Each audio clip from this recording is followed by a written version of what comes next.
Você sabia que nem toda dívida é um problema? O grande problema é você não saber qual dessa dívida está te afundando ou está te fazendo crescer. No vídeo de hoje, eu vou esclarecer para você de uma vez por todas, para você começar a identificar qual é a dívida que está te fazendo afundar e qual é aquela que está te fazendo crescer. Então fica até o final, já se inscreve, ativa o sininho para você estar sempre recebendo vídeos como esse. Vamos começar falando da dívida boa. De uma forma bem simples, a dívida boa ela não é algo que a gente pode determinar em pedra, o que é uma dívida boa para mim. Pode ser que não seja uma dívida boa para você. Vamos até usar um exemplo real. Quando a gente fala de dívida boa, vamos colocar o meu exemplo aqui. Pode ser, muitas vezes não se aplica a você. Por exemplo, esse fone aqui é um fone, microfone, que eu utilizo aqui nas gravações para quê?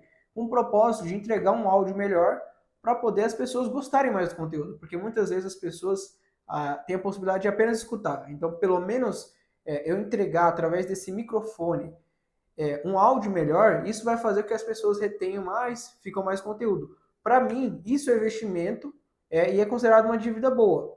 Por quê? Eu, de certa forma, vou ter um retorno com isso. A mesma coisa o cenário, as luzes, tudo aqui envolvido tem um investimento. Mas é considerado, para mim, uma dívida boa. Agora, se imagina você compra tudo isso aqui, mas você não utiliza ou não tem um propósito de utilizar de uma forma profissional, isso vai considerar uma dívida, porque você não está utilizando o recurso com o propósito de ter um retorno. E sim, você comprou o recurso para poder deixar lá ou até mesmo não utilizar. Então, é bom a gente deixar isso claro, porque quando a gente fala de dívida boa e dívida ruim, a gente tem que analisar o cenário para ver se isso é considerado uma dívida boa ou uma dívida ruim, que determina muito de pessoa para pessoa. Agora, falando da dívida ruim, eu vou trazer até um exemplo também, talvez seja um exemplo que pegue na ferida de muitas pessoas. Por exemplo, o celular. Quando lançam um celular novo, essas pessoas normalmente tendem a o quê? Trocar o celular antigo pelo novo. Mas muitas vezes, se você não utiliza o celular para poder ter um retorno, você necessariamente está tendo uma dívida ruim. Porque você ou está comprando por status, ou só por causa de uma modernidade ali que você decidiu trocar, mas não é algo que vai te dar um retorno. Então a gente considera nesse ponto uma dívida ruim, porque ela está te afundando e não te fazendo crescer. Porque a gente tem que entender que o dinheiro ele é um recurso limitado. Ainda mais a gente que não tem muitos recursos, a gente espera ter, mas muitas vezes não tem. A gente tem que otimizar esse recurso. Inclusive na economia, no curso que eu faço, é exatamente isso que a gente estuda. A gente estuda os bens escassos e a melhor forma de utilizar ele. Por isso que até eu adoro o curso por conta disso. Porque ele está super alinhado com o que eu quero trazer. O que é ajudar as pessoas a usar os recursos limitados da melhor forma possível. E agora, para você anotar no papel, para toda vez que você tomar uma decisão, antes de tomar essa decisão, você se perguntar: esse investimento que estou fazendo agora, ele vai me dar um retorno no futuro ou ele só vai me dar uma saciedade no momento? Essa é a primeira pergunta que você deve se fazer na hora de comprar algo. A segunda é: esse investimento, ele cabe no seu orçamento sem comprometer o básico, seria os seus custos fixos? É uma pergunta muito importante para você não se endividar a ponto de você ter que pagar juros por conta que você não tem a capacidade de pagar no mês certo. Terceiro ponto, terceiro critério que você deve ter na hora de escolher, na hora de tomar essa decisão, é você entender se aquele produto ele cabe no seu planejamento. Porque muitas vezes você tem um planejamento de, por exemplo, viajar no final do ano. Só que aí, no meio do ano, você quer o quê? Você quer trocar de celular. Só que aí, se você troca de celular agora, como é que fica a sua viagem no final do ano? Então, é um terceiro aspecto que você deve se perguntar se faz sentido ou não você estar fazendo aquele investimento. Quando eu falo investimento, a gente está, de uma forma resumida, falando a dívida. Porque quando você compra algo, de certa forma é um investimento. Pode ser ruim ou bom. É no caso da dívida boa e a dívida ruim. Agora, um ponto muito importante é como você fazer a aquisição desse investimento. Você passou pela primeira etapa, que é, esse investimento, ele faz sentido para mim, esse celular que eu vou comprar, eu vou utilizar ele para poder fazer stories, para poder ter engajamento na minha página, na minha rede social, e isso vai me ajudar bastante, porque a qualidade do vídeo vai ser melhor. Então, você passou por essas três perguntas aqui, todas foram positivas. Agora vem a segunda parte. Como eu devo pagar isso? As duas principais formas que a gente costuma utilizar é o quê? Cartão de crédito, normalmente parcelado, ou você pode utilizar à vista. E qual o ponto que você tem que levar em consideração na hora de tomar essa decisão? O primeiro é, se você pagar à vista, qual que vai ser o desconto que você vai receber? Ou você paga parcelado em até 12 vezes sem juros. Eles colocam sem juros, mas em tese tem juros sim. Até em economia a gente estuda ali um pouco. Mas como a ideia é que a gente trazer de uma forma simples, vamos considerar que é sem juros mesmo.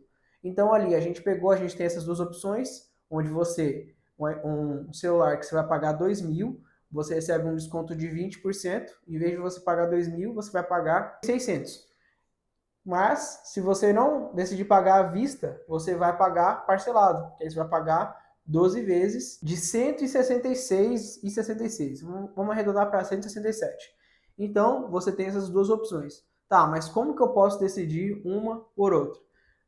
Quando a gente está falando nesse aspecto, a gente tem que levar alguns pontos ali em questão. Por exemplo, se você decidir parcelar, o que você vai fazer com esse dinheiro? O ideal é você aplicá-lo. Então, se você for aplicar, você pode tomar a estratégia de, bom, já que eu não vou utilizar esse dinheiro e eu tenho o compromisso de utilizá-lo durante os meses, eu vou aplicá-lo em uma opção que eu tenha liquidez diária, ou seja, eu posso retirar a qualquer momento, e ela renda pelo menos a taxa CDI, que é a taxa básica de juros, quando a gente fala de investimento. Outro aspecto que você tem que considerar também é que seja uma opção segura, que nos próximos 12 meses você sabe que vai ser ali algo seguro para você manter, que não vai acontecer nada demais, seu dinheiro vai estar seguro e protegido.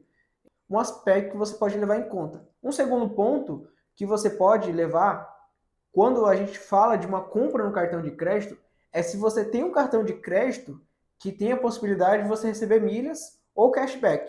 Mas em questão de milhas, você tem essa possibilidade de você ou trocar milhas ou viajar. Então, até um ponto legal, imagina, aquele caso que a gente comentou no início, que a pessoa ela quer viajar no final do ano, e aí ela vai lá, compra o celular, em vez dela pagar à vista, ela compra o celular, e com esse celular ela ganha pontos de milha e as milhas ela usa para viajar. Então, é isso que você deve pensar. É uma forma estratégica, não apenas uma compra, mas sim um planejamento que você tem na hora de tomar essa decisão. Nesse caso, se você for tomar a decisão, eu pago à vista ou pago parcelado? Nesse caso, se você tem um cartão de crédito que te proporciona milhas e você tem a possibilidade de investir esse valor de uma forma segura, o ideal e também tem a questão de você também ser uma pessoa disciplinada, é um ponto muito importante. Porque como você vai ter liquidez no investimento, você tem que pensar, esse investimento eu não posso tocar, ele vai servir apenas para eu pagar as parcelas mensais daquele celular. Então, você atendendo esses aspectos, é uma boa decisão você, em vez de você pagar à vista, você paga parcelado.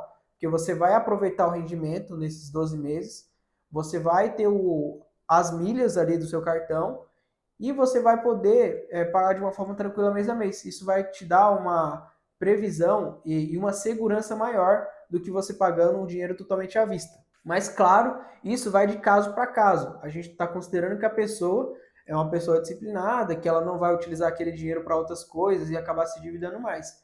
É muito importante você ter isso em mente, você se conhecer na hora de tomar esse tipo de decisão. Depois dessa explicação, eu espero que tenha ficado mais claro essa questão de dívida boa, dívida ruim, para você, na hora de tomar a decisão, você entender que quando você pensa de uma forma estratégica, na hora de investir algo, na hora de comprar algo, na hora de se endividar, você considera que uma dívida boa, ela pode se tornar uma ponte para você.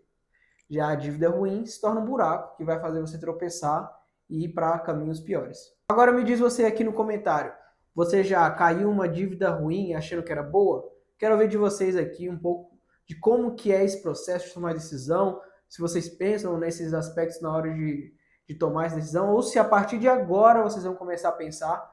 E também não se esqueçam de deixar sugestões ali de temas nos próximos vídeos. E também não se esqueça de se inscrever, ativar o sininho e curtir para esse conteúdo sempre chegar a você. Espero que tenham gostado, muito obrigado e até a próxima!